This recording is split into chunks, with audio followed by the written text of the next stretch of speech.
and welcome to this week's Three Legs, Four Wheels F1 podcast. It's Paul here with... Sean. Chris. Lee. Right, are we getting this out of the way first? The big event. Depends what you want to get out of the way. Not getting out of the way, that is the issue. Oh, we're just diving straight in, We're going straight in. It's all anyone's been talking about since Sunday afternoon. How classy was Lando's helmet with the thank you to care workers on there? Oh, is that what we're talking about? Jesus wept. Is that what it was? Yes. Ah, I did not notice. Yeah, it was done along the lines of the Lando Norrie from last year. No, it's... Yeah, the elephant in the room is the lap one crash. It is. Who wants to go first? I mean, they both wanted to go first. I think that was kind of the issue. I racing incident for me.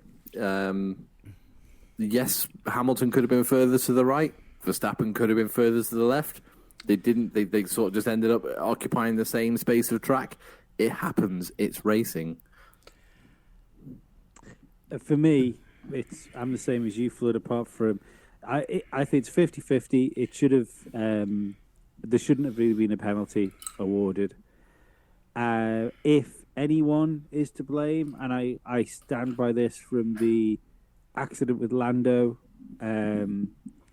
the accident with Sainz and Russell in the sprint race, and this accident with Lewis Hamilton, if you're on the outside, you have more room to give in situations like that than the person on the inside going into the corner has to give.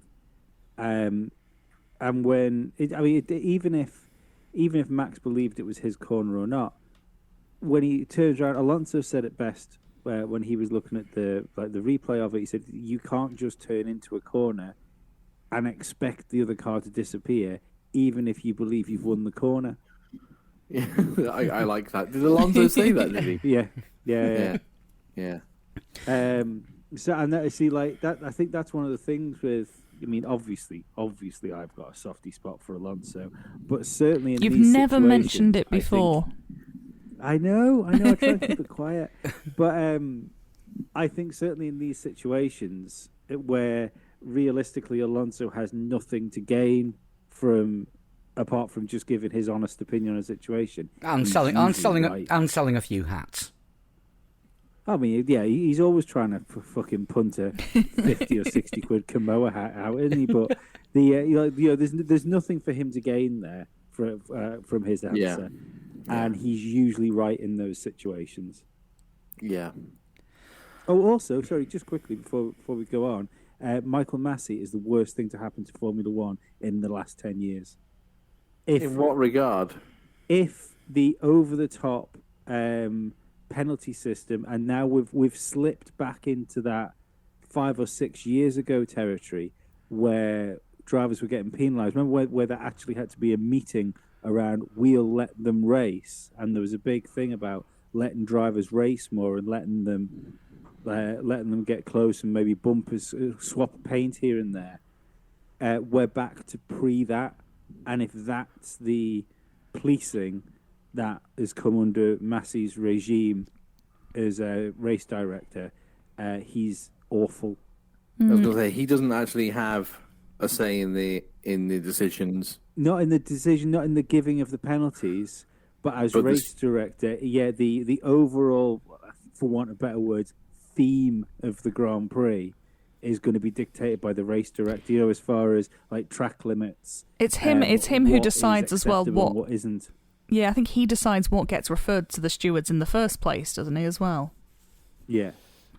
But yeah, it definitely does feel like there are a lot more penalties for what I think previously we've seen as racing incidents, because it was, I can't remember if it was 2 or 3 years ago that Sainz and Grosjean had practically the exact same crash, except they both ended up in the gravel, and I don't think anything particularly happened with that one. I think they both shook hands afterwards and got on with their days. Well, that's the thing as well. it's not a deliberate accident on anybody's part. Max wouldn't have tried to close the door deliberately onto Lewis's car. If that's what you think, that's not true. And Lewis wouldn't have tried to put Max out of the race because of the speed that they're going at that race. The likelihood that you'll both end up out of the race is extremely high. I couldn't actually believe when the dust cleared that Hamilton was still running. I thought they'd both gone off. And I was very surprised that Lewis was running second as they came out onto the hangar straight, just as the safety car was called. Yeah, I mean, as soon as the call went over the radio to Bottas, don't fight Lewis. But no, I was fully expecting a repeat of Barcelona 2016 all over again. Yeah, it had the same feel about it, didn't it, as they were sort of going through several corners level. It was like, this is not ending well. It was an accident waiting to happen. Good point that got sent to me through earlier from a good friend of the show, Jeff Sharp. He said that since motor racing began, the rules have been clear. The guy on the inside has the corner as long as he's got a decent overlap. Brundle said this many times, so will the drivers from previous eras. At the moment, we've got drivers racing from different eras, like Lewis, Alonso, Seb and Kimi, that have all grown up with this rule, and you can see that from their racing. They would have all backed out in Max's position, as Lewis has done before in that exact corner. But recently, penalties have been given out to the car on the inside. Last race in Australia, for example. So the younger drivers now believe the car on the outside has the corner. So we're now in a situation where half the grid think one thing and the other half think another. And I think he's got a good point there. Yeah, I think he's definitely got. He's got a point, but I don't believe that the drivers don't know. Do you know what I mean? I don't think there's like any confusion between half of the grid on who should have a corner and who shouldn't have a corner. I think in this situation, it was just Max was never going to back out, and that's what he does. Lewis Hamilton did a Max Verstappen on Max Verstappen, while Max Verstappen was doing a Max Verstappen on Lewis. Yeah, absolutely. I mean, Max does drive, and Lewis had this post-race incredibly aggressively, and that's always been his style. But there will come a time when you can't win every super aggressive move. You just can't. And I'm not saying that Max was super aggressive against Lewis Hamilton there, but I think that there was no quarter given on either side. And Max came off worse. It could quite easily have been Lewis Hamilton that came off worse. I'm not in this. Like I said on Twitter yesterday, I saw some really awful comments, and I'm not just talking about the racism. I'm talking about people like accusing Lewis Hamilton of attempted murder. Like, there are other ways to commit murder than in front of millions of people on television. It'd be a bold way to do it, wouldn't it? Yeah, they race very closely. And this accident was always going to happen. I've been predicting it for like the last 4 or 5 races that they're going to be coming together. And this is where it happened, and it does change the dynamic going forward for the rest of the season. You can't have a friendly championship all the time. We had that between Hamilton and Vettel until they banged wheels in Baku, and then it got a little bit nasty towards the end of the season before they became friends again. I think the other one was, remember, like there was a couple of weeks ago, I think you said it, I think we've all said it, to be perfectly honest, but I said as well that Lewis in a 50-50 situation with Max now, the way the point situation was better off with neither of them finishing the race than losing points to Verstappen. So it's at that point you can throw these risky moves in because you've less to lose. Yeah, I guess so. Yeah, kind of. I don't remember saying that. Did I say that? I don't know. No. Well, I think we've all said it. I know I've said it. I'm going to say I've said a lot. I've said a lot of things. Said quite a few things on TalkSport this afternoon. Thank you to TalkSport for inviting me on. By the way, there were no experts available, so they got me to talk about the British Grand Prix. So, what did you tell them on TalkSport then, Paul? What was your point of view from what they said to you? Basically, you've kind of repeated it word for word. Were you listening? No, I wasn't. I was actually having a bed delivered at the time. as having a bed delivered, which I then went and built. No, I said pretty much everything that you said. This is why I was staying quiet. 'Cause I've already said this once today. I'll just let Flood carry on with it. Well, I was interested to hear what you thought, actually, but I'll just... All right, fine. We're on the same page. Yeah, that's okay. Yeah, I mean, that's okay. You know, my feelings on it was, like you, it was bound to happen at some point. The way that this season's been working out, and Max is the kind of driver who says, "I'm going to put my car here. You can go for it, but one of us will come off badly out of this, and I don't think it's going to be me." And that's exactly the same move that Hamilton did, because they were both racing for position. It wasn't... It's exactly how Ayrton Senna used to drive, and Senna didn't always come off the best. Yeah, I mean, I've been sort of speaking to a few people on social media, and joking aside, quite a lot of them are younger than me, and even though they are younger, they've still never seen the Senna movie, and trying to explain some of the moves that Senna did. You know, the Japanese Grand Prix where he took Prost off on purpose. Yeah. Totally an enigmatic character. You'll hear all of the great overtakes about the great overtakes and the great races that he did, and how he jumped out of the car at Belgium '92 to save Eric Comas's life, and then he goes, you know, a year or two before that, he's deliberately driving at like nearly 200 miles per hour, a car and another driver off the track, purely so he can win the World Championship as revenge for what happened the year before. When that driver drove him off the track, and between the driver and the head of FISA, as it was at the time, he had the World Championship taken away from him. Yes, yeah, and... You know, that's not something that you should. You know, if that happened today, I'm pretty sure he would find himself up in court. But there's no way either of those drivers wanted that accident to happen to either of the other one. But it has been a long time coming, and I think it might happen again before the end of the season. Why can't it be more like... I think it might happen again in Hungary. I think it could be coming imminently because Max is pissy, isn't he? Why can't it be more like NASCAR, where they settle it off the track with fists? Well, to be fair, Jos Verstappen was about, wasn't he? So he could get involved. Or going by the truck race that I only saw the one bit of last week, with thrown helmets and fire extinguishers. Nice. Talking of helmets, Helmut Marko was saying that Lewis should get a one race ban for such a dangerous move on Max. Right. Does anyone listen to Helmut Marko after the COVID camp debacle? Is anyone giving any weight or sort of credence to any shite he comes out with? Well, no, but bear in mind what his position is. I mean, he is the spokesperson for the motor racing division of Red Bull as a brand, isn't he? So, I mean, it's a very knee-jerk reaction. You could have left out the word knee. Then start walking around the paddock saying stuff like that. Yeah, you could have left the word knee out of that one. Still going on. I could have done, yeah. Could have done, yeah. But the that doesn't help, and I don't. And Christian Horner, of course, he has to defend his driver. That's his job, to deflect, attention away from much like football managers deflect poor performances away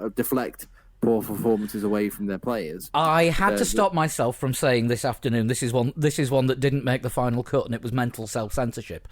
Christian Horner would have defended O.J. Simpson while he was standing there holding the bloody knife.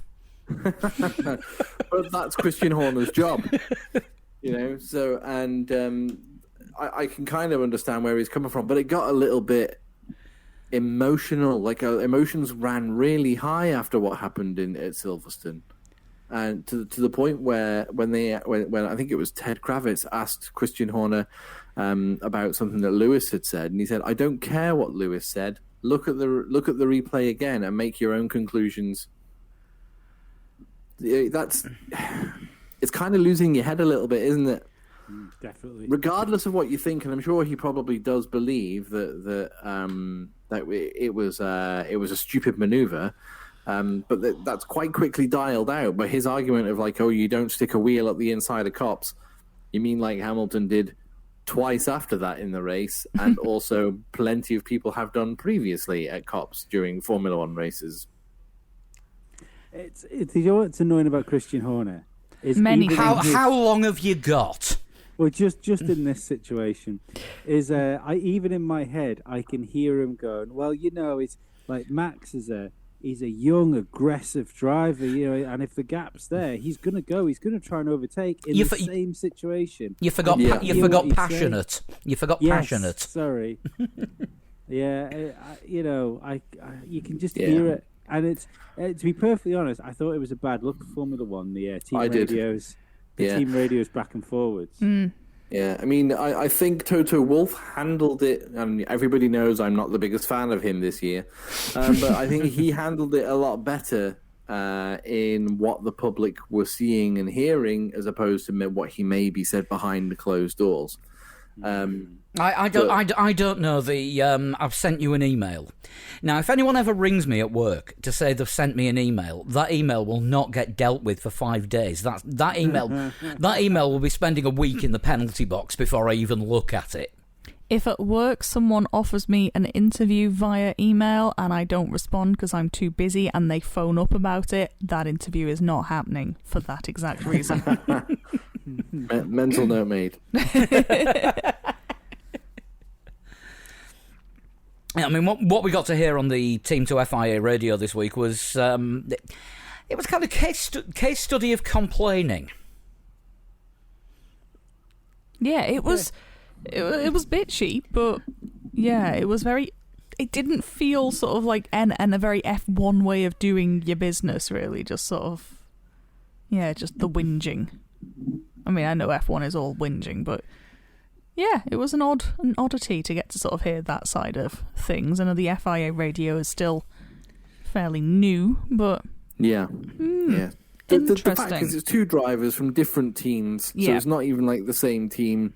You know, obviously the team has not got to complain about themselves to the FIA, but you know, two drivers from different teams, very, very accomplished drivers, very able to race each other as well.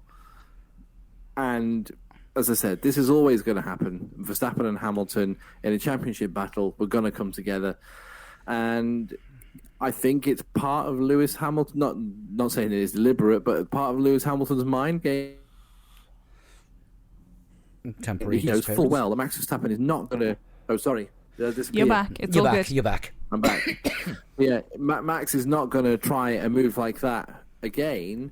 Not saying it was Max's fault either, but you know, they know that next time there might be a little bit more caution on Max Verstappen's side because he doesn't want to end exactly the same way that ended at Silverstone. Yeah, I think Lewis needed to do that because even when that start happened and they were racing each other, and because Lewis got past, didn't he, and then Max passed him again. Well, sort of got alongside Yeah. down the Wellington Straight. And I said to Dad, if when they were coming to Copse, I said if Lewis doesn't get him here, he's been beaten again, and Lewis had to put a stop to being beaten in wheel-to-wheel combat with Max Verstappen.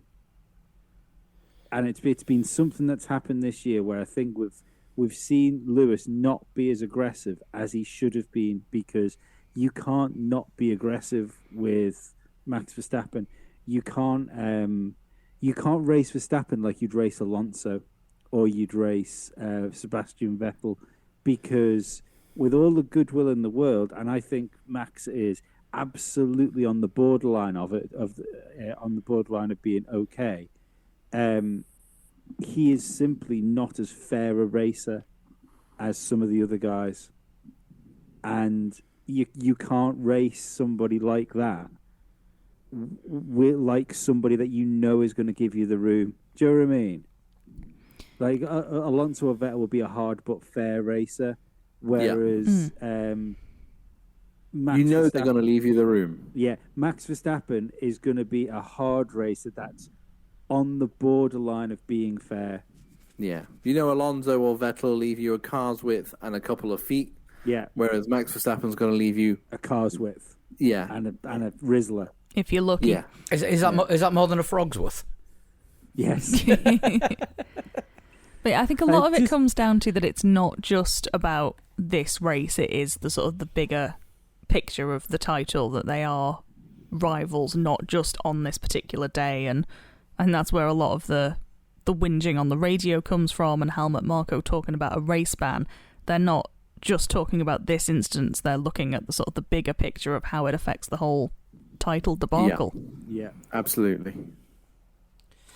Just quickly, before we go on with the teams, because I suppose we really should have done this before we started. No, we're going to move on to lap 4 after this. Race format, quickly. What did we think of race format? Right, I like the sprint, but I don't like it as a qualifier. I think there should be a sprint race. The grid is determined by the finishing order in the last race. Third of the distance is fine. No compulsory pit stops. Softest tyres of the week. Stick your foot down. Go for it. 1/3 points or points for the top 8, and have qualifying for the Sunday race. Have the sprint as a completely separate thing and call it a race, for God's sake, because they all line up on the grid with the fastest one at the front, the slowest one at the back. They all set off at the same time. They all do the same number of laps, and the first one over the line wins. Now, that to me is a race. Well, it's I mean, technically, so is qualifying. Qualifying's a race. Qualifying's a race for pole position. But yeah, I agree with you on the terminology. It's the sprint race. It should just be called the sprint race. Yeah, I would like to see a swap between, and I know they did it to make Friday a bit more, entertaining. But I didn't see the point of them going into Parc Fermé regulations for qualifying, and then having a practice session in the morning before the sprint on Saturday. So I would probably swap those around so that Friday is still practice day, but then you have your qualifying on Saturday morning, and then your sprint on Saturday afternoon. I like the fact that we drop a practice session, because you still don't get FP3 though that way, do you? You still only get 2 practice sessions. I suppose so, yeah. But I personally, I think genuinely, apart from a couple of minor tweaks, I think it was pretty much perfect as how I'd like to see a race weekend. You could maybe jiggle the rules around if you wanted to make it a bit more gimmicky, which I'd be I'd take. I wouldn't complain with. I'd do what F2 used to do and have a reverse grid pole from 8th for the sprint. If you didn't want to make the qualifying for the sprint, but I don't mind qualifying being for the sprint. How cool was it to see full stands for a Friday? Yeah, it was good. Yeah, I mean that was excellent. Yeah, it's Friday felt important. It felt important because quali was on. I think it made FP1 exciting because they had to get some programs in and then do their quali sims in the same practice. I thought that was really exciting watching FP1. So it made FP1 better. We skipped the boring practice session because all FP2 tends to be is heavy fuel runs. So we skipped the pointless practice, got quali, and then I thought the sprint race was great fun. I thought the early part of the sprint was good. The opening sort of 3 or 4 laps. More than that, even just Alonso, the Alonso Norris Ricardo sort of situation was. It was entertaining, yeah, but I'm happy to be proved wrong. It wasn't processional at all, but the I said just before the pod recording that it was. I think teams are going to find a way after the first one. They'll find a way of managing that risk and reward even more so. I think the difficult thing about managing risk and reward will be if let's say you qualify, let's say you're Lando Norris, for instance, and you qualify 4th on the like normal qualifying for the sprint race, and you get off in 4th, and you think, do you know what? I can't handle the cars in front of me. I'm happy being 4th. That's all well and good, but the guy behind you, if you're happy to try and just sit there and drive around, the guy behind you is going to want past you. That natural like concertina of the guy behind you always wanting to get past you if you're not driving as fast as you can drive will always make sure it's not processional, or at least they will try. It will try and create overtakes. I think it worked at Silverstone because Silverstone's a fairly overtake-heavy race circuit. Mm-hmm. Don't think if you did it at Monaco, you'd have the same outcome. What about next year if the cars work? Oh yeah, Monaco it shouldn't happen at.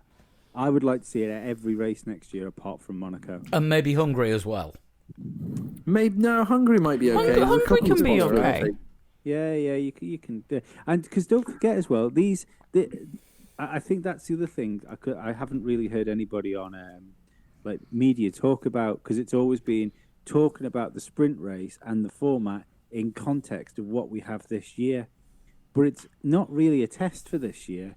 It's a test for next year when we should have cars that can follow each other better. Now, that will be a lot more interesting to see.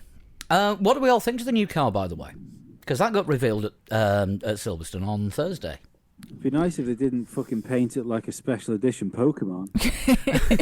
Yeah, there was a lot going on there, wasn't there? I'm never one to lose my shit at a drawing of a car or a sort of made-up version of a car. You need to see it on the track.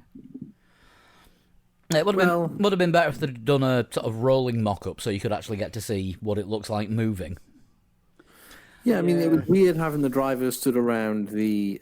Somebody called it the 2008 McLaren on acid, which was perfect. A perfect description for it. Having the drivers stood around in their race suits, sort of discussing team by team what they thought of it. It kind of almost felt a bit like, oh, we're moving into a like a closed formula. Like, this is like the chassis are going to be all the same. It's just like, well, there's not really. I mean, your designers still have the free reign. This is just like an idea of what they're going to look like. Even the rules, even the FIA, they mocked up four different interpretations of their own rules. Yeah, I mean, to be fair, we've seen the 50% version. It's just a little bit bigger and with a different paint on it. About 50% bigger. Yeah, a bit more than that, but yeah, 100% bigger than the 50% model. Do you know what would have been cool is if they'd turned around and made like what would have had to be 20 of them, like because let's face it, there was nothing in those things. It was just a fiberglass shell with some wheels strapped to it. So it would have been cool. The wheels looked cool. But it would have been cool if they'd made... Oh, no, in fact, not even 22 of them. Just half the grid. One for each team. Per team. And then allowed the team to paint the car up in its colours this year. That would have been... And then you could have lined them up on the grid. That would have been cool. Yeah, although we know for a fact that the Haas isn't going to look like that next year. Or be it's not going to be called the Haas. Or be called a Haas. Right, shall we do the race? Because try. we've done Max Verstappen. Mm-hmm. The thing is, so did Lewis. Fanboy. Can anybody else remember what happened to Sergio Perez during the race, other than pit stops? He lost his drive for next year. He got the fastest lap, which meant that Lewis didn't.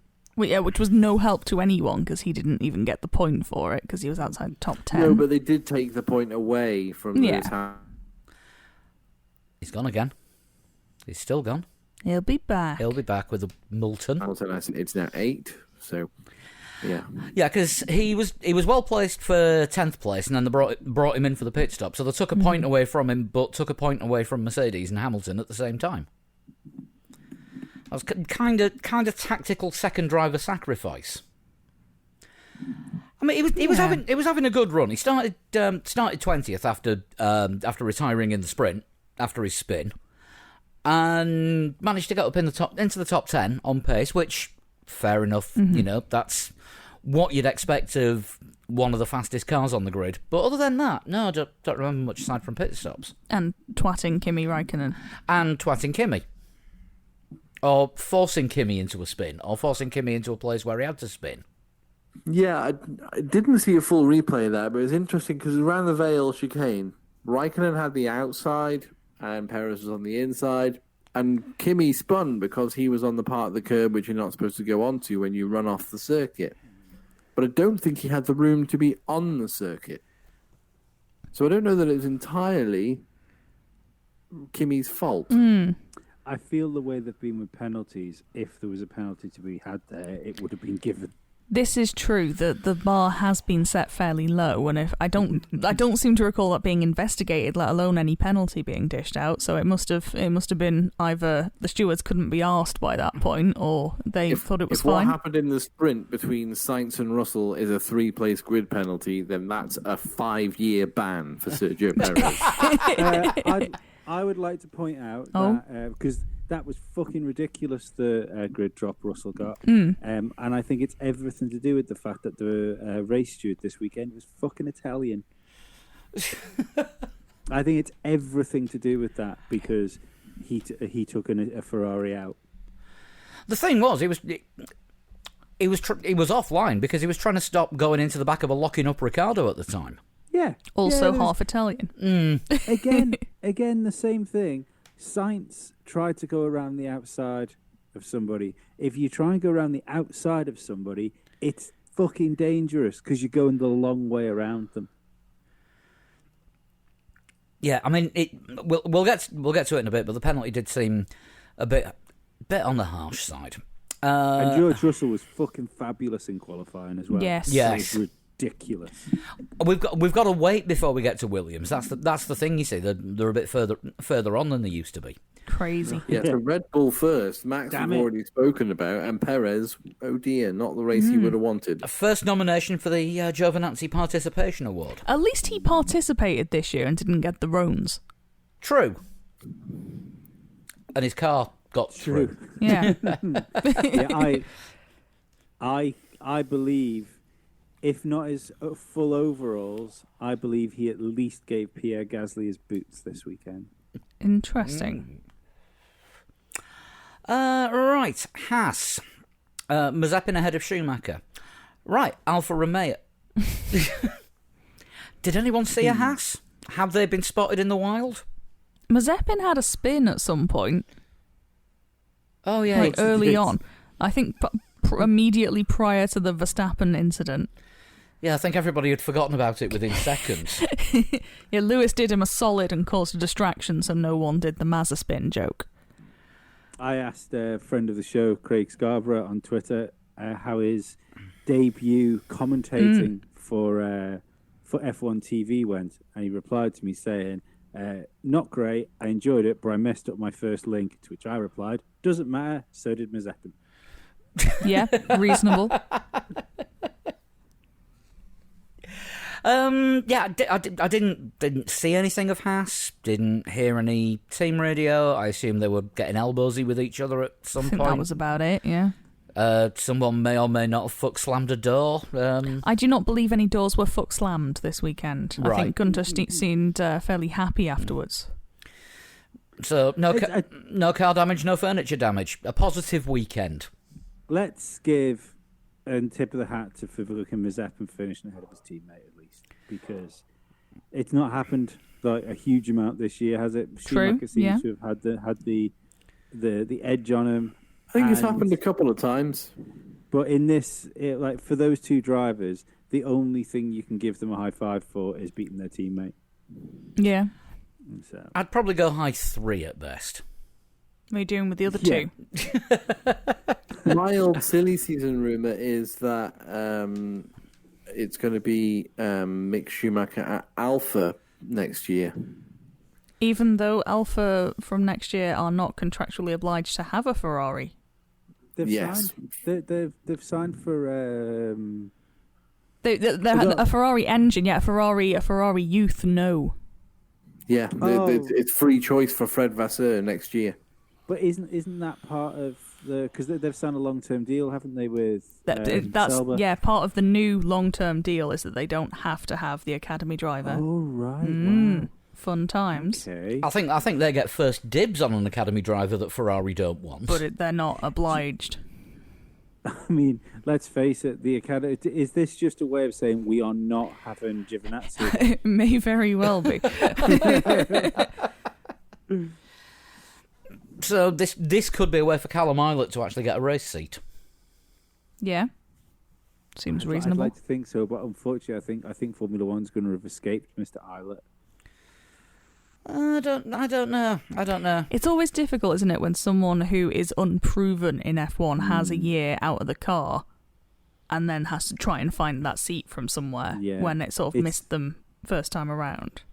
Yeah, it's tricky, isn't it? Because he's not in F2, is he, this year? No, he deliberately said he wasn't going to because he wanted the F1 seat and it didn't happen. So when you've got someone like Hulkenberg on the open market who is maybe not the most exciting character, but you kind of know what you're getting, or you can get this person who apparently couldn't get a seat off Nikita Mazepin.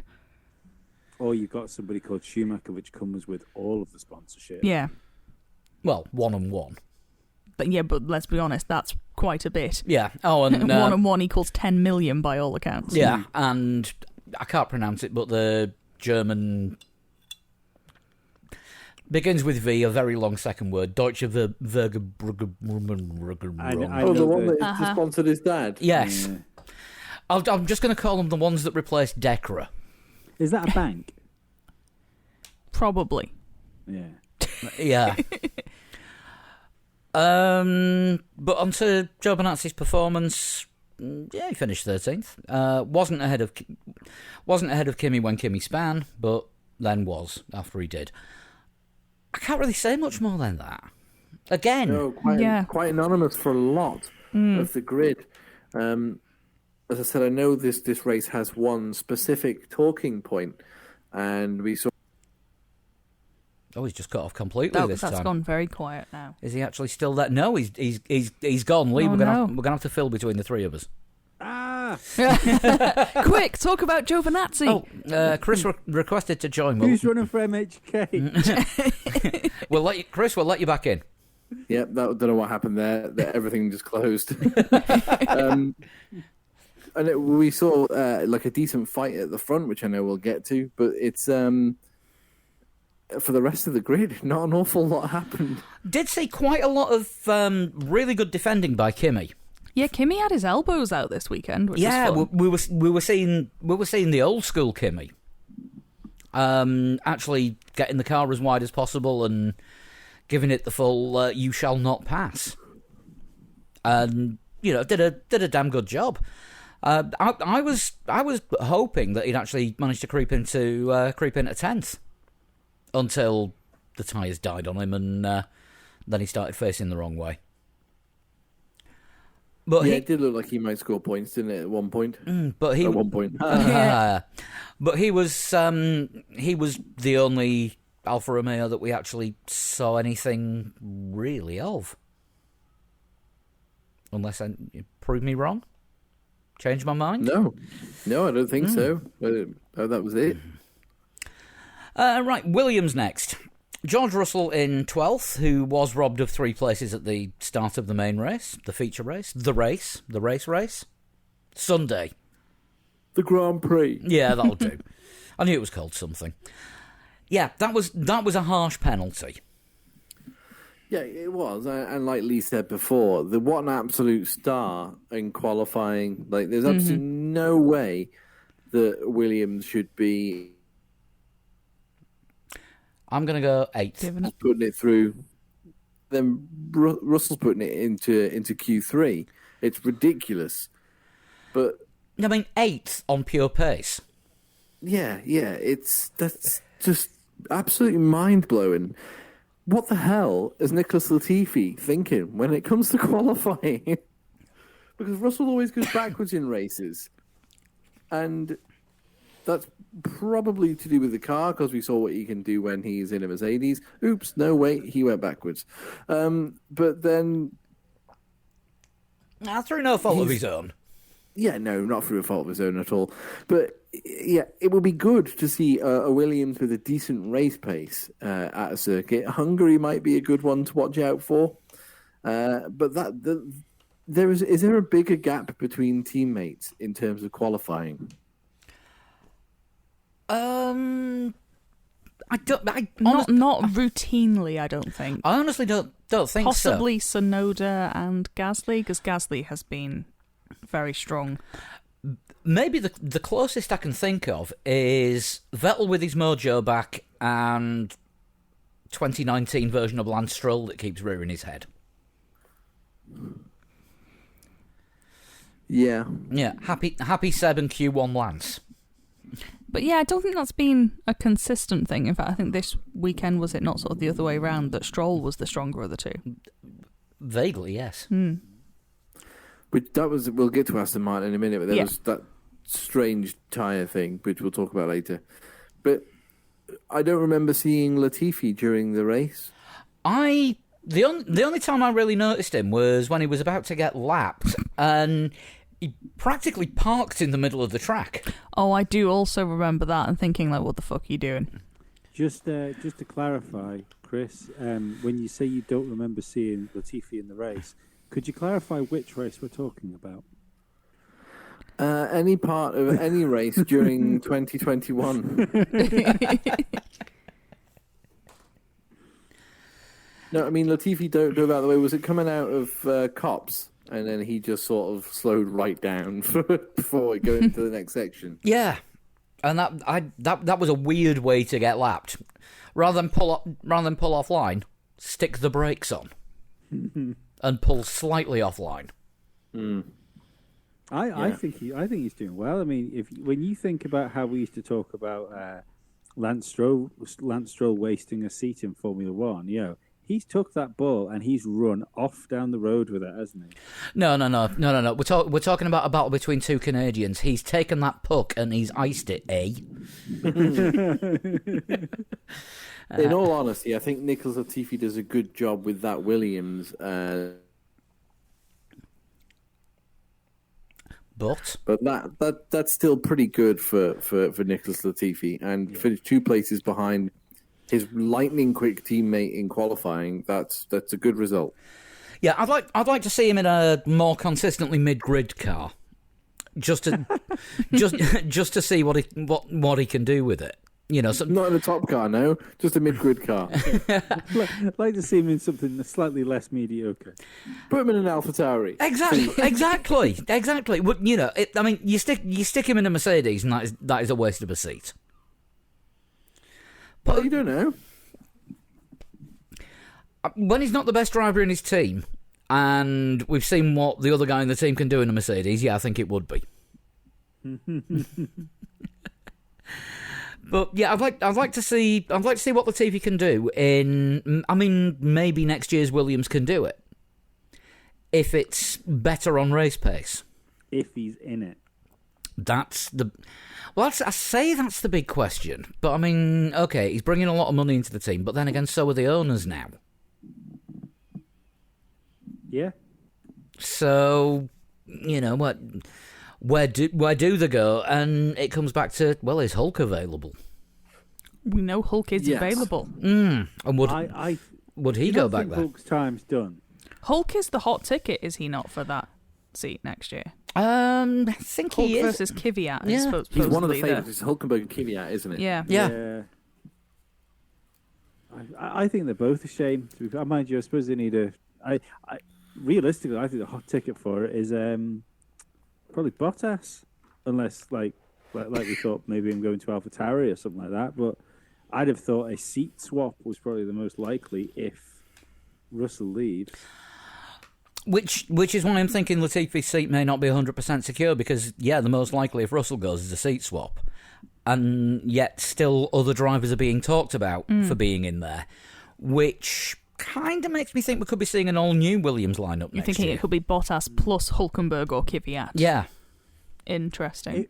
It would be a statement of intent if they were to get 2 established drivers in rather than a paid driver. But I just like to see somebody. We were talking about Eilert maybe getting into a Alfa Romeo, or I think who else is on the young driver program for Williams? Ticktum's on that, isn't he? Tixtum is Roy Nissany and Jamie Chadwick. Jamie Chadwick won't be anywhere near license points. Roy Nissany. Roy Nissany, I think, is only there for money reasons. So yeah, I think realistically the only young driver who might be near sort of super license would be Tictum. He'd need to win the. He'd need. He'd need a very strong second half of F2 campaign. Yes, two second places this weekend, so he may be starting, but it's the keeping right the place. head with him, isn't it? But It's the we're usual thing. halfway into the season. Yeah, he did it. He did it at the right time. But I think he hasn't had like a bad F2 season, has he? He just hasn't had a. Up and down, I think. Yeah, it's just not been like a consistent challenge. He's had some good results. Some races where he's just been completely off the pace. Some where his car's let him down, and some where he's been a dick. The one where he broke Pocha's arm. Yeah. He only broke his arm. Don't need that if you're a driver. I mean, We also just- what's a look- broken arm, Sean? You did that to somebody playing netball. Oh, I did. That's true. Can we also point out the fact that even between Formula One and F2 and probably F3, but I can't think of them all right now. Best hair. We haven't trying to had to think. pull the hair trick out because we haven't needed to analyse drivers in such finite detail for a while. Now, the issue that I've got with Dan Strong Tictum's hair game. is I used to have hair like that in about 1986. And Simon That's fine. Simon Le Bon from Duran Duran had that in about 1981. I mean, it's a haircut for the ages. Yeah, no, look, everything's circular. It's fine. You should embrace that, not reject it. But yeah, no, he's got a fine barnet on him. More so than Carlos Sainz. Yeah, well, I mean, Carlos Sainz's hair is classically beautiful, isn't it? You know, it's one of those things that's just never going to age. But I enjoy the style that comes from a Tictum hair. Jesus Christ. Right, okay, AlphaTauri. Gasly in 11th and Tsunoda, the only Honda-powered car in the top 10. Correct. Wouldn't have thought of that. No, you wouldn't have. You would have put money on it, probably, would you? Pre-race. Yeah, being any of the other three. Where did Gasly's pace go? Gasly had, I want to say Gasly had some kind of tyre situation and made a second stop quite late on. I think that's correct. It's the only way I could see why Tsunoda would end up ahead of him. He tried to one stop it. It didn't work. He had to two stop it. They fucked him. Mm-hmm. 'Cause he was one of the early stoppers in the first round as well. Yes. Yeah, I do seem to recall him coming in fairly early. Tsunoda kind of picked up the slack. We didn't really hear a lot of him this weekend. No, he seemed to just kind of, again, he was there. And yeah. Although Maybe that's better for him. Yeah. Better for him to stay away from the media. Don't so be much. involved. I mean, obviously, Yeah, don't be involved. Just get in the car. Try not to happen to anyone. Helmut It'll be fine. Marko, what would have been quote of the week Oh, about why he's been sent to Toro Rosso boot camp in Italy, is that Franz Tost used to live in Japan, so he knows how to handle people like him. oh God. That's interesting. Oh, it's tremendous. I love him, you know, a little bit. A little bit of me loves him.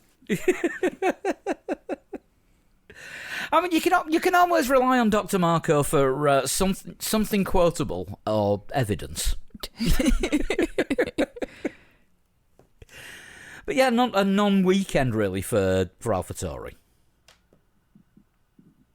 a point which, you know, a few years ago they would have been like, yay.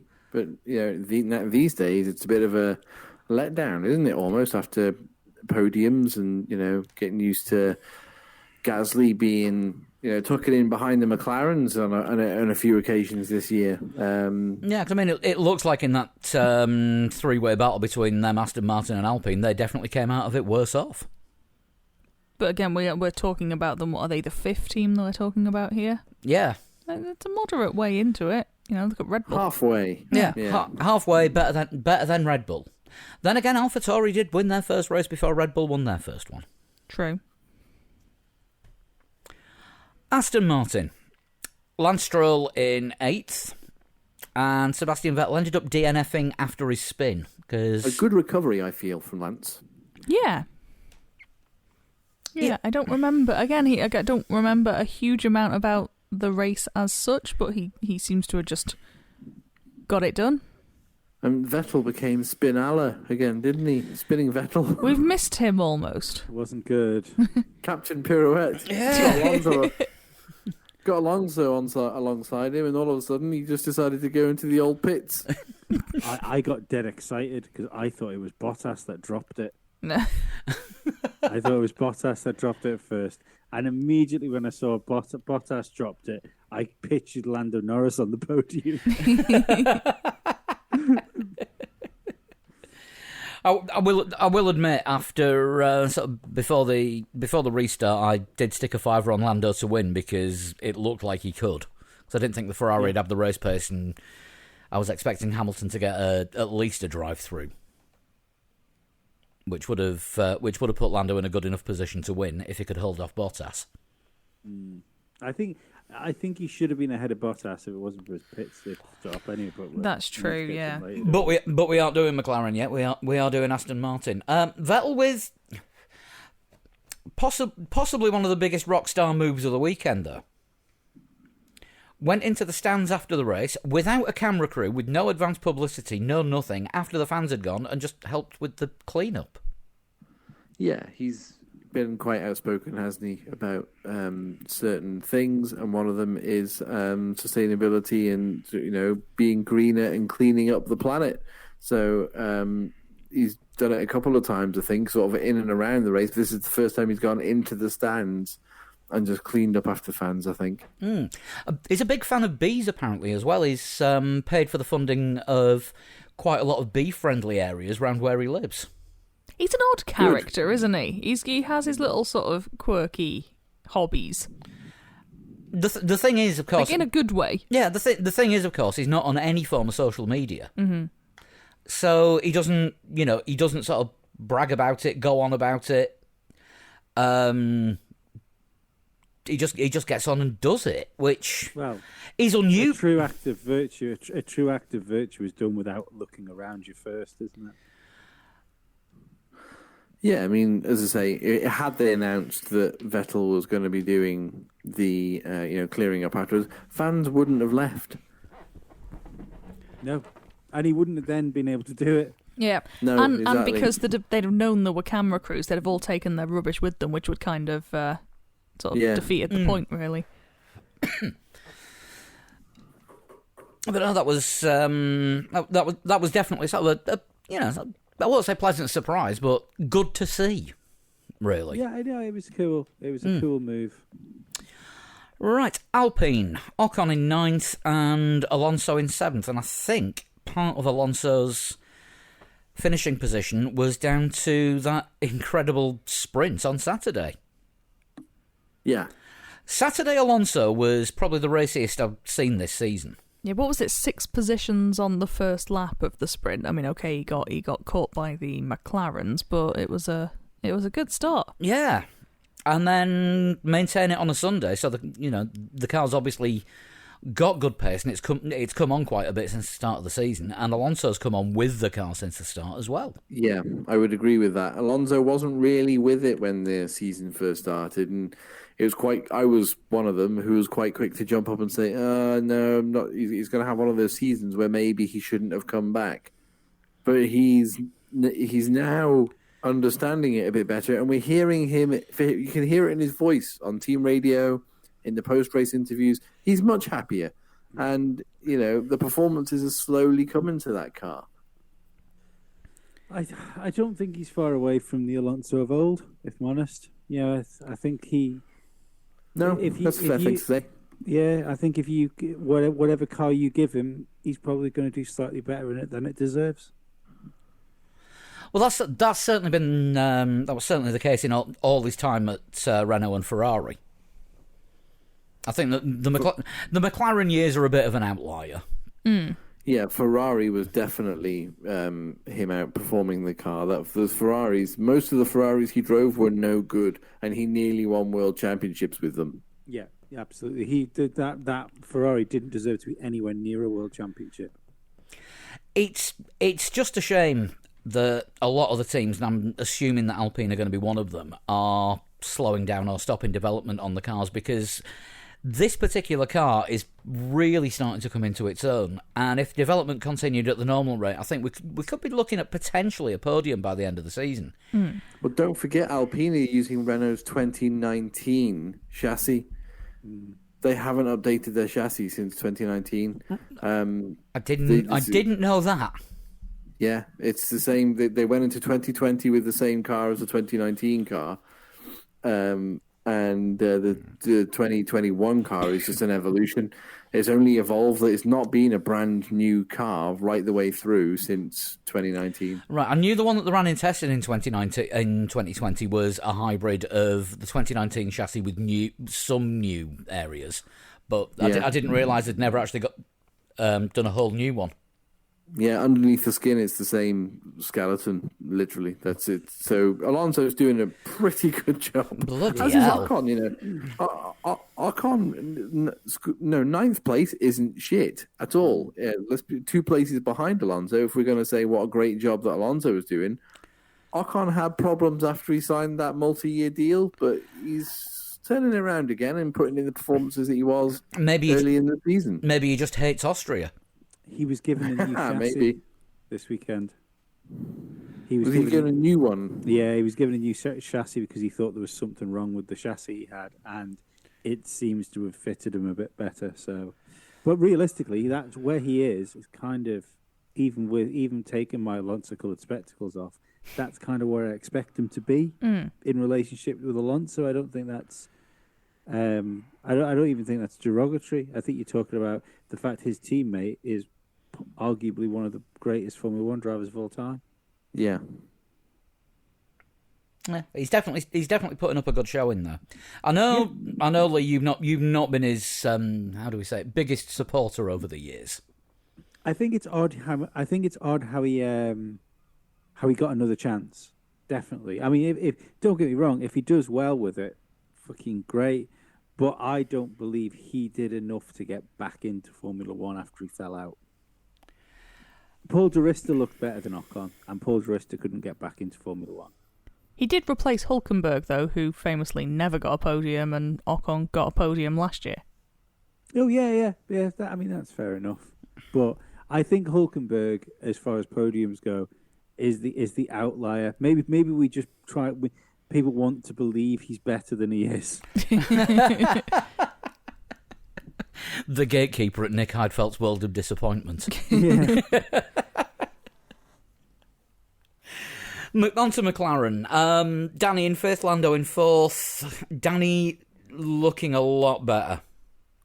Still finishing fucking nearly 20 seconds down the road from Norris, though. Yeah, he said in his post-race, it's still not quite there. He's much happier with the result, but the result doesn't reflect how he feels in that car. He's getting there, but he's not there yet. I mean, he's been saying that he's still not 100% confident with it, and I don't know if that's going to come by the end of the season, and I still think he'll be in the car next year. Oh, yeah, of course, I think so. I mean, he should be, but it's... My thing is, if it didn't get any better at all, and it needs to get better. It's Daniel Ricciardo. It can't not get better. Yeah. I mean, that's his first top 5 finish of the year, and it's Lando's sixth top 5 finish of the year. Lando Norris has now the record for consecutive point scores for a McLaren driver.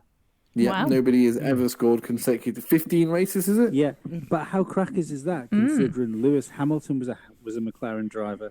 Yeah, that is kind of nuts. So was Fernando Alonso. So was Ayrton Senna.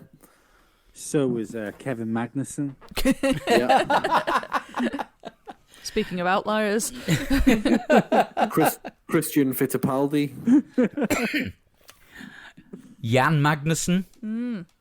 Yeah, Jan Magnussen drove for McLaren. Heikki Kovalainen. Heikki Kovalainen. Roll off your tongue. Like when you're bitten into a prawn and forgotten to take it out the shell. Yeah, off your tongue and direct to Formula E. I think we can safely say now McLaren are back.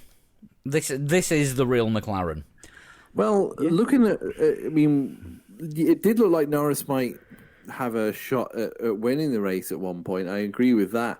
But I don't know what happened points-wise, because Bottas finished third and Perez obviously didn't score a point. But that now somehow elevates Lando Norris back into third in the championship from fifth. 70 points behind he is. He's still technically in contention for the championship. Lee has now changed glasses. Yeah, if Hamilton and Verstappen keep driving into each other, it won't take a lot for... He could gimme it. He could Kimmy it. He legitimately could Kimmy it. I do believe Kimmy's performances that year are underrated, but... I mean, fair enough to Kimmy it. He would have to win the last 5 races or something like that. I think Kimmy won, didn't he? He had a tremendous end to the season. But yeah, Kimi Räikkönen went into the last 2 races of the 2007 season, and I'm pulling this from my head, so it might not be correct. But I'm pretty sure with 20 points on the table, he was 17 points behind. Yeah, Ooh, yeah. That does sound crazy. about right. I remember that race finishing. Alonso or Hamilton wasn't world champion. Kimi was. I remember thinking to myself, how did that just happen? In his first year at Ferrari as well, after being rejected by McLaren. Yeah. How did that happen? Still last Ferrari world champion. And let's be honest here. I think if you're a Ferrari fan right now, might be the last Ferrari world champion you see before you die.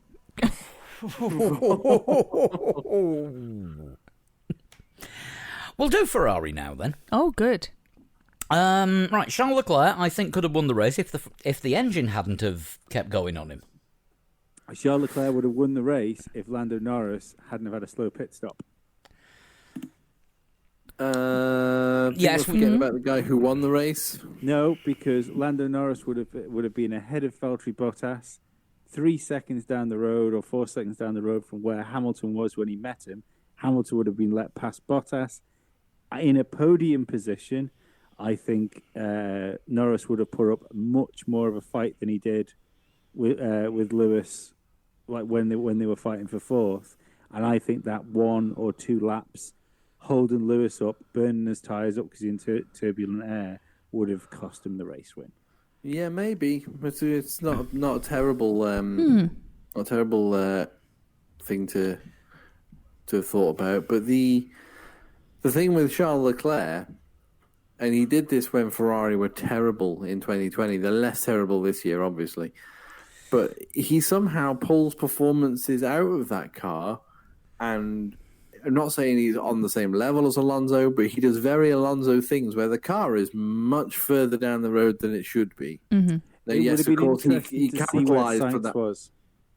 Yeah, he capitalised from that first lap incident, of course, between Hamilton and Verstappen, and led the race right up until the end, until the last 2 laps. But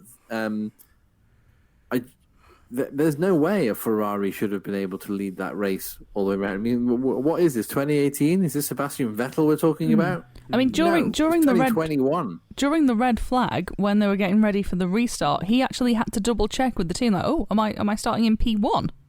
He hadn't quite sort of appreciated that that's where the car was. Yeah. Just going back onto Lando's long. It was. Sorry, just it was. Go on. I was going to say, just going back on Lando's long pit stop. There's quite a few of them this weekend. I think they were struggling with the wheel nuts expanding in the heat. Sweaty nuts. It's a problem. It's a problem. I recommend step 1s. Right. I recommend no underpants. Just air it all out. Yeah. There you go. I recommend we all leave Lee's house. We've been social distancing from him for a long time, even before it was mandatory. But yeah, you say Leclerc putting the Ferrari further away than where it should be, and looking at Sainz's performance. Yeah, I mean he was 6th. Yeah, but look where he started. Sainz had a decent race considering. Oh yeah, he did. Mm-hmm. Yeah, he was moving through the pack quite well, and I'm just beginning to wonder if this alleged story from Mika Salo is true about they were limited in the fuel flow last year because it's effectively the same power unit or the same internal combustion engine they've got as they had last year. And is this what this engine is actually capable of? Possibly, but I mean, let's not get too far ahead of ourselves in the Ferrari things. When you consider that Carlos Sainz, for a lot of the race, was being held up by Danny Ricciardo and never actually got past him. No, I think for about the last 10 laps, he was within DRS range of him, wasn't he? Yeah, and I know that Lando said that Ferrari had the pace early doors and Leclerc just kind of disappeared into the distance. But Sainz in the other Ferrari he did have a good early stint, didn't quite find it as easy as Charles Leclerc did to cut through and just hammer down all the time. Leclerc had that radio message. It might have been because remember Leclerc had that radio message from his engineer. I think Leclerc asked what the Mercedes times were, and it's like 1:31.5, and he replied with, "I've got plenty of margin, which means I can go a bit faster if you want." So I don't know if it comes down to race management or what it is, but I mean, I'm not saying Ferrari threw it away either, but it's that was the closest they've come for a long, long time. Yeah, it would have been good to see what he would have been capable of doing without those engine glitches. It was sort of momentary losses of power and losing it on upshifts. No, when he had the glitch, he wasn't allowed to upshift. Yeah, which we don't know how often that happened, but I don't think it affected his performance towards the end of the race, because he was told to go into an engine mode, wasn't he, and given it full push. Yeah, he was. So whatever the issue was, it seemed, I think it was after his pit stop, whatever it was, didn't seem to come back at that point. So whether they sort of flipped a switch or whatever, I don't know. But or done something secret with the software. Oh no, they won't do that. No, Never. And that just leaves Mercedes. Now, we have talked about Hamilton quite a bit. We talked about the crash, but we haven't really talked about much of it. The aftermath. Sort of from Lewis's side, and then what? He's gone again. There is such a thing. He would have as not a finished the Valtteri Bottas. race. Yeah, there is. Yeah, but he would have not finished the race had they not red flagged it, because he cracked his wheel rim in that incident with Max Verstappen, which is something that was only announced, I think, after the race. They did say in the pit lane during the red flag, it looked like he'd got some kind of wheel damage. They said they changed something to the wheel. Yeah, they changed his wheels, obviously new tyres, but the rim was cracked, so he would have DNF'd if they hadn't red flagged it, basically. What do we think about the rule that the cars can be repaired in the pit lane under a red flag? Don't mind it. Doesn't matter to me. Because Parc Ferme finishes the second the lights go out. Yeah. It would be weird if you could fix a car in pit lane during a race, but you couldn't do it under a red flag. Yeah. And potentially dangerous as well, because you could have somebody with a 50-50 type event where it's like, oh, it's not great, but we can get it back out on the track. Yeah, particularly because in a red flag, you've normally lost some cars, so if you really want to get back out, because there's going to be more points available. And and what's the reason behind the red flag as well? I mean, this was an incident where they had to repair the barrier. I mean, if the reason behind the red flag is deteriorating conditions, or a multi-car accident, but some of them are still running, you need to be able to repair those cars before you can send them out racing. You need to adjust for the conditions if the conditions have become so bad, and they need to be able to adjust that. So I'm all right with people fixing cars in under red flag conditions. And also, we get another start. It's the way red flag procedures are dealt with now is probably the best way they've ever been dealt with in the history of Formula One. Agreed. Nobody out there doesn't like when a red flag drops. The first thing you think is, we've got another standing start here. Great. This is. I do like the standing start. It is fun. And Yeah, me of too. course, the second start gave credence to your theory about the even-numbered side of the grid being faster. The even-numbered side of the grid was definitely faster. I think it was in the sprint race, the W Series race, the F2 feature race, and possibly one of the F2 sprints. The second-placed driver on the grid ended up in the lead by the end of the first corner. Talking of W Series, congratulations again to friend of the podcast, Alice Powell, on her win. Yep. And Fantastic. also other friend of the podcast and friend of Alice Powell's, Abby Pulling, on 8th. On her debut. On her debut. Yeah, not crap No. at all. No, we're going to have to get them both back on the show sometime and they can talk us through it. They might be too big for us now. No, that's true. Hey, if Scarps has been commentating on F1 TV, he might be as well. It'll be fine. Proof, if ever you needed it, that Three Legs, Four Wheels podcast is good for your career. Correct. Absolutely. Look at Alex Albon. Didn't come on the show. No. Yeah, No. Jack Aitken never came on Didn't the show. come on the show. Yeah. Now Yep, what he refused does. my invite. Yeah. Now what Lando Albon does. Norris, Mhm. friend of the podcast. Yes. Yeah. George Russell, friend of the podcast. Correct. Lewis Hamilton, Kind of been on the show. Went to his launch. well, he has been on the show. Yes. Yeah. Didn't work out too badly for him for the next 3 years after that. Yeah, true. I mean, Bottas isn't exactly dripping with silverware and championships, but I mean, he's still got a drive. He has. in Mercedes, And that's a win. That's a fucking miracle. Valtteri Bottas has won most of his races in Formula One since he was on this podcast. And, of course, new friends of the show, TalkSport. Yes. Yeah. And I see just as big things happening for them. Even if they think I'm some kind of F1 expert.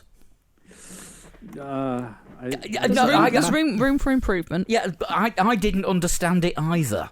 Matt Gallagher must have been busy. Yeah, we're avoiding talking about Bottas. Yes, Making clickbait. Yeah, pretty much. It's like, we need a dickhead. Matt's busy. Shit. These guys look prickish. wondered why they asked for your phone number firstly. Like, well, unapologetically so. Yeah, I'm almost convinced that one day if we can all become dead famous and make loads of money, we become Formula One media with WTF1. I might be big enough to take him on in a celebrity boxing match. Oh, I mean that's where the money's at these days. Yeah. Great, I mean, it great doesn't enough. have to be celebrity. Or boxing. Great, another one to avoid on YouTube. Can we say something positive about Bottas other than he's still got a drive? No, Yeah, I he think- was a fantastic team player. No, absolutely not. This was one of the worst races Bottas has had all year because from the minute Hamilton had that that penalty to serve, Bottas was sat there in third place after the restart. This should have been such an easy win for Bottas to get in front of Leclerc to the point where what should have happened was Hamilton should have overtook Leclerc, and then we should have got Valtteri, it's James, again. But he couldn't do it. He was he was racing Lando Norris, not the Ferrari. Who he only beat because of a pit stop debacle. Yeah. If you take Lewis Hamilton Yeah, and I get what you're saying. his exceptional abilities out of the argument here, Boy. apparently so this weekend. It's okay. I'll be hating him next weekend. But if you take out the fact that Lewis did a fucking great drive to do what he did, Bottas doesn't do the job. Now, if let's say Max hadn't gone out and Lewis still had to serve that 10-second penalty, Bottas wasn't in any situation to help the team. Because he just didn't have the pace. Can't argue with that. Yeah, no, he was Bollocks. he was a bit of a sort of also there. He just happened to be a bit higher up the grid than the likes of your sort of Giovinazzis. Yeah, he's in the silver McLaren. Pace-wise. The McLaren W10.5. Yeah. So no, I do. Because at first, when he was on the podium, I wondered. I was thinking to myself how this would apply to George Russell and where he would land with maybe taking a seat off him. And I thought, well, did Bottas do the job? And then slowly worked out in my own head. But no, he didn't really. He didn't actually do anything. He drove round in a car a bit slower than the car could go, fighting with somebody that he got in front of because they fucked a pit stop up, who was in a slower car than him. And had to move out of the way to let Lewis through so he could catch the car that he was trying to chase down at like a second a lap.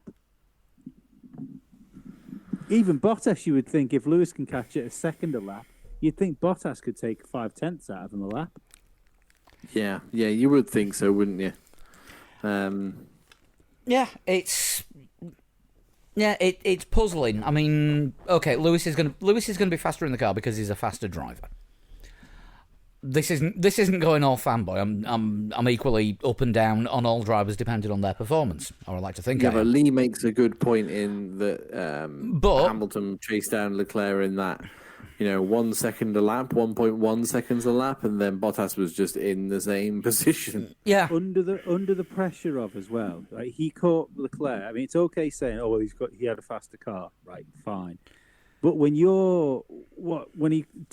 overtook Norris was, I think Bottas was 3 seconds in front of Norris, so he had to catch 3 seconds up to Bottas to overtake Bottas, and then when he overtook Bottas, he was 10 seconds behind Leclerc, and when he came out, didn't he have like 16 laps to do it?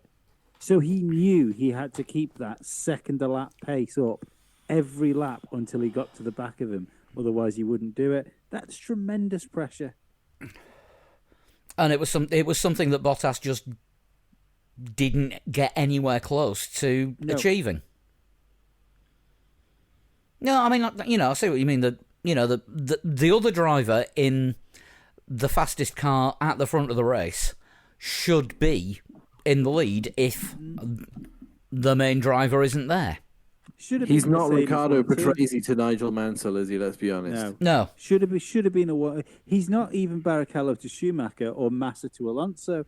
No. He should have been he should have been second. It should have been a Mercedes 1-2. At the end of the day, that could be the thing that decides his seat for next season and possibly the Constructors' Championship. I am wary of the fact they haven't announced George Russell this weekend. Well, George's announcement on Saturday morning was hilarious, by the way. His helmet. No. Did you not hear what Looks like we're not going to hear it. Well, he said in front of the crowd when they were asking him in front of one of the stands. Oh yeah, he said a good Mercedes car. Yeah, I will be driving next year with Mercedes engine in my car. Yeah, he said that in Austria as well. I personally think it's a done deal. Well, no, he followed it up with saying so probably a McLaren. We finished up. So. Toto did say on Sky this weekend, he did say they haven't made a decision, the drivers don't know. They're now saying Spa. What? Well, they're practicing for their celebrity boxing match. No, Spa. An announcement will be made approximately at Spa.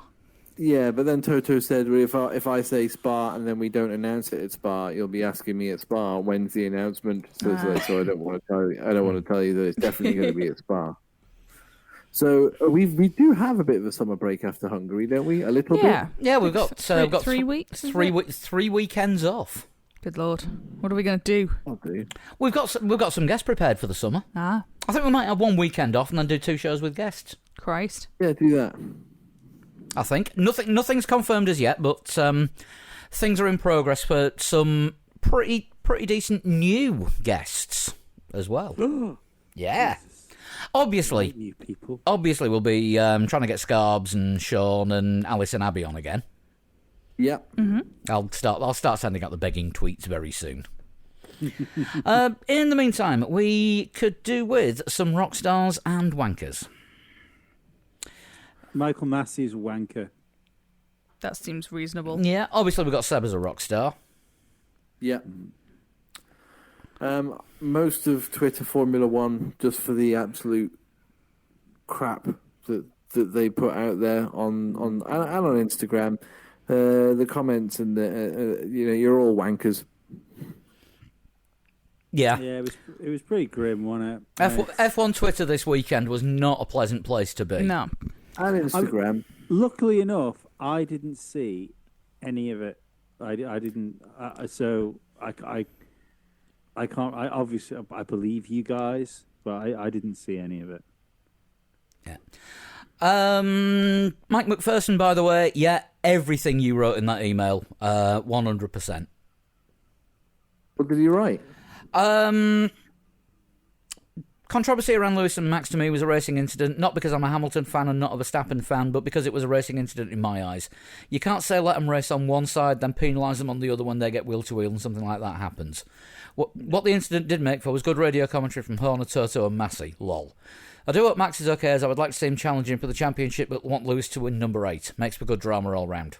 Yeah. Yeah, can't argue with that. I mean, we'll just see how the championship Shit plays out. pans out. It's going to be really interesting. Oh, we either got like another sort of. What was that? Yeah, you said pans out. I predicted plays out. Chris, I don't think you know, but we've got the Chris's disconnected game every time your internet drops out. And one of us will usually try and predict your next 2 or 3 words. It's definitely pans out. It was definitely pans out. We could be on like a Schumacher season where they just keep turning the screw, and Hamilton becomes champion, or are we on the season where Alonso beat Schumacher and this is Verstappen changing the guard with Hamilton? It'd be really interesting to see how the second half of the season plays out. Yeah, another one on the wanker side. Everyone in the stand at Copse that cheered when Max crashed.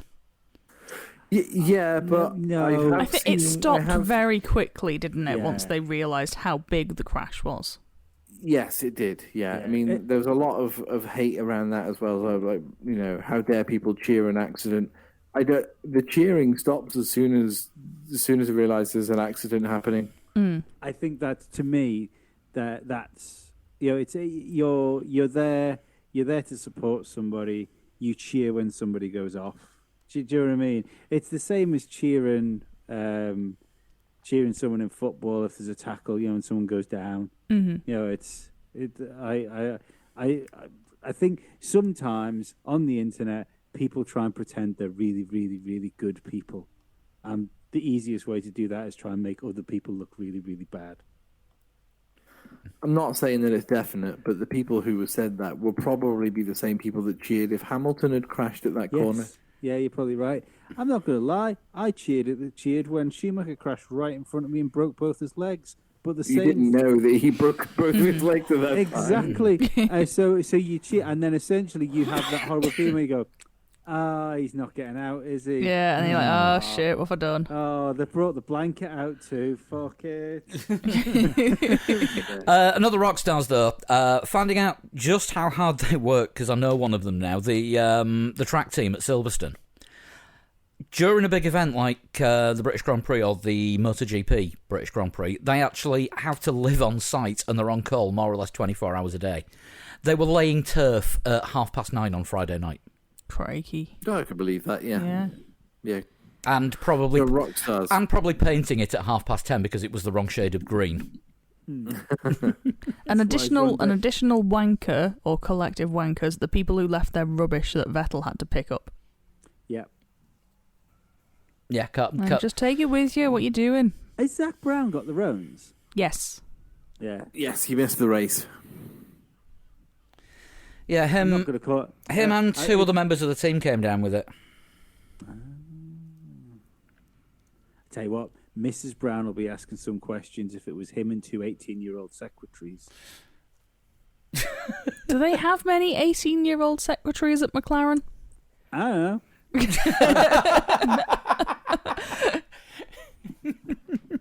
Welcome to the realms of the mind of Lee If I was Zach Brown and I was in charge of McLaren, I'd probably have some 18-year-old Yeah, I think we've been down in the depths of the minds of Lee Stevens for way too McLaren long. does have lots of different branches, doesn't it? It's got its technology, the applied sciences. So why it wouldn't have a sort of cliche porn sort of storylining hub as well? Then McLaren Pornhub. the collab we didn't know was missing. Well, apparently there's one with us as well from 2 weeks ago, Shunt. I just want to throw an extra personal rock stars in. All the iRacing crew on Discord, who, unbeknownst to me, clubbed together and got me an autographed Sebastian Vettel baseball cap from F1 Authentics. Nice.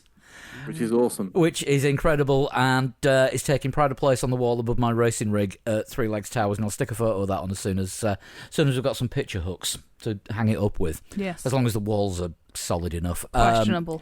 Yeah, guys, I just want to really thank you for that, and it's been a pleasure racing with you for the last 18 months, and long may it continue. That's my gushy bit over. That's excellent. But yeah, thanks to everyone that contributed. It's been brilliant. And if you want to find out about joining in with our iRacing, drop us an email, 3legs4wheels@gmail.com, or go to our Discord. The link's on the website, and happy to do iRacing with anyone. We race every Sunday. Is it shunting time? I think so. Can be. I need to get one. Do we need to sort of chat amongst ourselves for a minute? You chat much say. Well, it won't take long. So this next Manx general election that's coming up in September, we have had requests for more Manx politics on the show, and the question is why? Everyone not from the Isle of Man appears to be more interested in it than we Here's are. a story for you. One of my colleagues has been at a requisition meeting this evening, which has been held outdoors because of the roans, and it would appear people brought bottles of wine and cans of carling to it. It's a nice evening. I'm sure made the time fly while discussing the minutiae of parking issues in the ancient capital of Man. I have one. What, an issue with parking in Castletown or a shunt? Everyone's got an issue parking in Castletown. Yeah, it's awful. Even just driving round Castletown is a fucking the non-Manx initiated, Castletown kinda like Baku. Yeah. Next time we're there, I'll take a photo of the road that goes around the castle, and it does look like a mirror image of Baku. No, I'll tell you what, we should do a video going the castle around Castletown. The Castletown because Grand Prix. That would show it better. Almost, because you would expect those roads to be one way, but they are not. No, it is not. Actually, no, the Castletown Petit Prix. I mean, it would be ridiculous for Castletown to have a one-way system with it just being a circle. Yeah. Yeah, there is that. Yeah. So anyway, who's this week's shunt from? This was sent in by John O. Mills. Hey, John. Johnny Mills. We haven't heard from Johnny for a while. In that case, you've not been following the conversations that I've been having with John on the Three Legs Four Wheels Instagram. He set up his own Three Legs Four Wheels racing team on GT Sport. Oh wow! And they won their first. Nice one, Johnny. Cool. And they won their first race at the weekend. Very nice. Good lads. Excellent. Good stuff. Well, spread the word, but only if you're successful.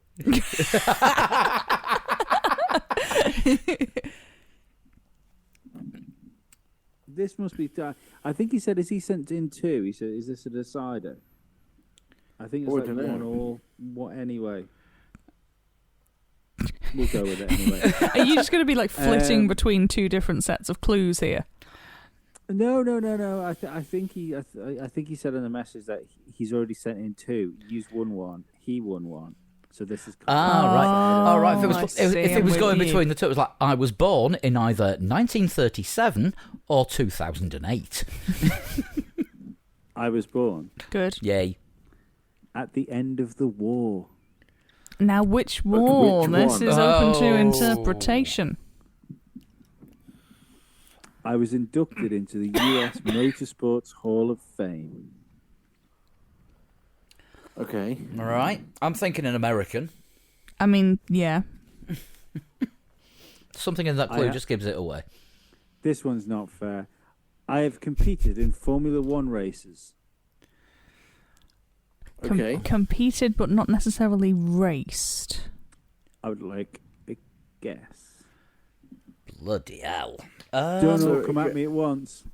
End of the war. Are Yeah. we saying... We're saying Second World War. That's usually what I refer to as the war, or like. Is that what Americans refer to as the war? I don't. Was that not the Vietnam War?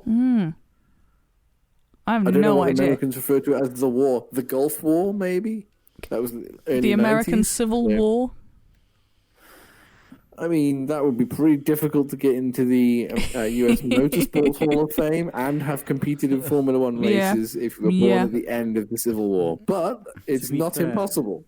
You're more likely these days someone would refer to it as the Infinity War. Yeah, I mean, that went on long enough. I think it's still going on somewhere. In my head, He's gone. it's He'll be never back. finished They because are I didn't fighting. finish watching it.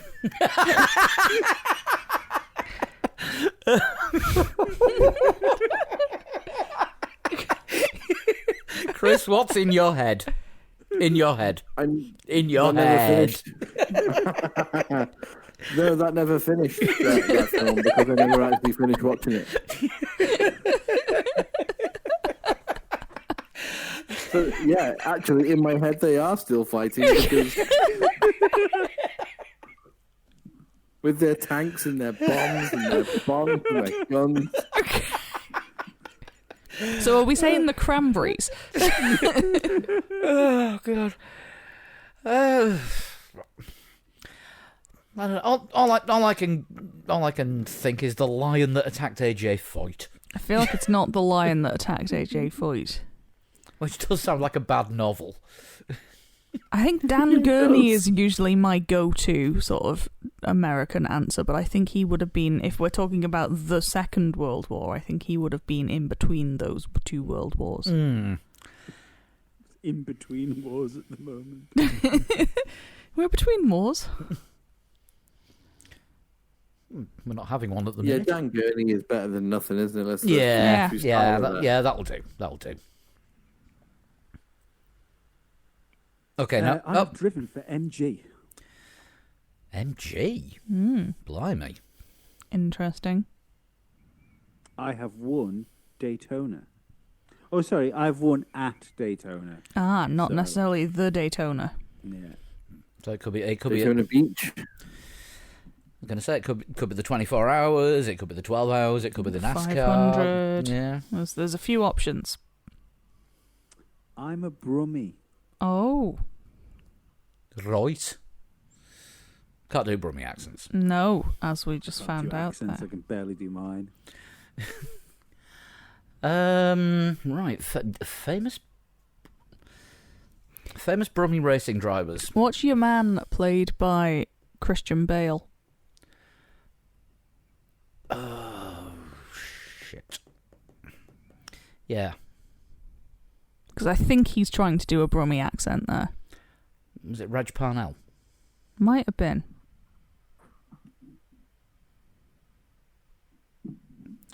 That's a proper British name, though, isn't it? Reg Parnell. You don't get many drivers called Reg these days. No, you don't.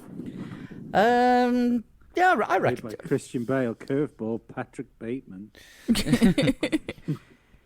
Yeah, that's a good enough a shout as any. I have nothing other to offer. Yeah. Flood. Nothing else to offer. Right, go for Reg Parnell for a second guess. I have raced alongside the likes of Bruce McLaren, Danny Hume. Is it Hume? Denny Hume. Denny I Hume, can't yeah. say it. Makes my tongue do a funny shape. That's That's the end of the clue. Race alongside Bruce McLaren and Denny Hume. Yeah. Hulme. So somebody from Birmingham who raced in the late 60s. When did Bruce McLaren have his accident? 70? 69, 70? Be about right. Yeah, I thought it was about then. I landed a tank on the beach of Normandy in 1944. Right, So so not not that war. that war. Right, we've clarified it's the First World War, I think. Caveat: I would say that he landed a boat and drove the tank off. You don't think he flew the tank in? No, I think landed's the wrong word for a wheel-based. Airborne. I think in the context of a war, landing and boats was sort of used, wasn't it? Yeah, but the boat landings, landed. though, wasn't Yeah. it? The boat landed, the tank departed. You don't think this person was necessarily dealing with the tank? You think this person No. was parking the boat? I think the person was taking the tank off the boat. Still doesn't help. I don't think their specific role in relation to the tank is the reason we've not got this yet. I'm not sure it's important, no. No. I died in a testing accident at the Riverside International Raceway. Christian Bale character died in a testing accident. Yeah, I'm sure that was Reg Parnell. I still like that as an answer. Just by there dint of the novelty comedy British factory worker's name. There is Yeah. a spaffer. Does sound like he might have built Morris Marinas in the 70s. Is the Spaffer I was played by Christian Bale? No, the spaffer is. I had the win at the 1966 Le Mans 24 Hours taken away from me after my team attempted a photo finish. Yes, I think that is Reg Parnell. Yes. Yeah, in the Ford. Yes. Are you Reg Parnell? No, Oh. I'm Ken Miles. That might still be the Christian Bale character. Yes. Damn. Jono, you've beaten us 2-1. It is 2-1 to Jono. Very good, sir. Yes, definitely. How do you send in a shunt in if you want to take us apart like that? You can send me a private message on Instagram or Twitter at a total shunt. You should follow me anyway because I'm good value on Twitter. Define good value. Good value. Buy one, get one free or netto? Good value. Netto, then. The best value. You can get us on all the socials at 3 Legs 4 Wheels. It's the same on Facebook, Instagram, and Twitter. And if you're old school and want to email anything in, 3legs4wheels@gmail.com. And individually, you can get us on Twitter at Sean Cowper. At Flood21. and at Pablo100. If you want to get the show a little bit early and have the occasional Manx politics and other tangent specials, you can sign up to Patreon from as little as $1, euro or pound a month. Go to patreon.com/3legs4wheels. And Hey, euro, it's worth less. and you can sign up there. It'll keep us in cables and biscuits, I reckon. All the important Only things. from Netto if Lee's involved. Yeah, that's true. Good value biscuits. I mean, as a Yorkshireman, I don't think you can beat good value biscuits. Apparently, I might be racing in the 24 Hours of Spa this weekend. That'll be on Twitch TV/3legs4wheels. I'll put a tweet out if I am doing and you want to watch me fail miserably with a team of considerably better drivers. Crap at driving GTs. I'm pushing them to do the LMP2, but nobody's up for that at the minute. We will see. And we'll be back same time next week, and we'll be looking forward to the Hungarian Grand Prix and the summer break. I don't know why, I just had a feeling you were going to say Hunger Games. There's just something about the way you went into it, obviously said Hunger Games. Which reminds me, happy Freedom Day, UK. And may the odds be ever in your favour. We'll see. Right, only two of us took lateral flow tests tonight, and we both tested negative, so it's fine. It's a 50-50 split. We'll see you next week. Stay safe. Lateral flow tests sound like it should be something to do with a water infection. On that note, we'll see you next week. Bye-bye. Bye. Bye.